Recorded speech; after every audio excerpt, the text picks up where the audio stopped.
जेबी channel के मोअज़्ज़िज़ दोस्तों, अस्सलामु अलैकुम। मोअज़्ज़िज़ दोस्तों, आज हम बात करेंगे उस्मान बे आग तैमूर को कराची सरदार से कैसे बचाएंगे और क्या उस्मान बे और मंगोल कमांडर नईमान आपस में जंग करेंगे, वालदा सुल्ताना का क्या होगा। इस पे बात करने से पहले प्यारे दोस्तों से गुजारिश है कि हमारे इस चैनल को सब्सक्राइब कर दें।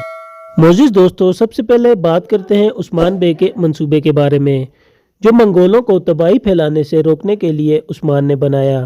मोअज़्ज़िज़ दोस्तों, जब इस्मिया सुल्तान उस्मान बे को अपनी फ़ौज से अलग करने का कहती है तो उस्मान बे ने एक बड़ा मंसूबा बनाया जिससे इस्मिया सुल्तान का खात्मा और मंगोलों को भी तबाही फैलाने से रोका जाएगा।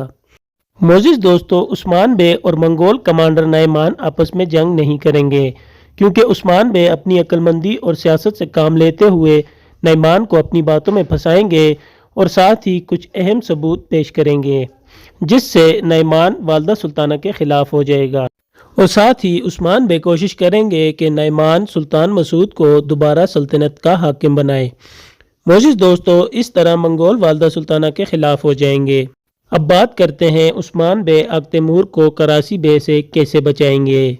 मोअज़्ज़िज़ दोस्तों, उस्मान बे कराची बे को कहेगा कि यह सारी चालें इसलिए चली गई कि हम दोनों का इत्तेहाद को रोका जाए और मजीद कहेंगे कि आग तैमूर ने तुम्हारे दामाद को कत्ल नहीं किया बल्कि इसकी हकीकत कुछ और है।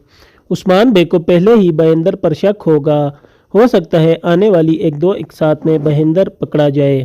तो दोस्तों, तब तक के लिए इतना ही। अपना ख्याल रखिएगा और हमारे इस चैनल का भी। अल्लाह हाफिज़।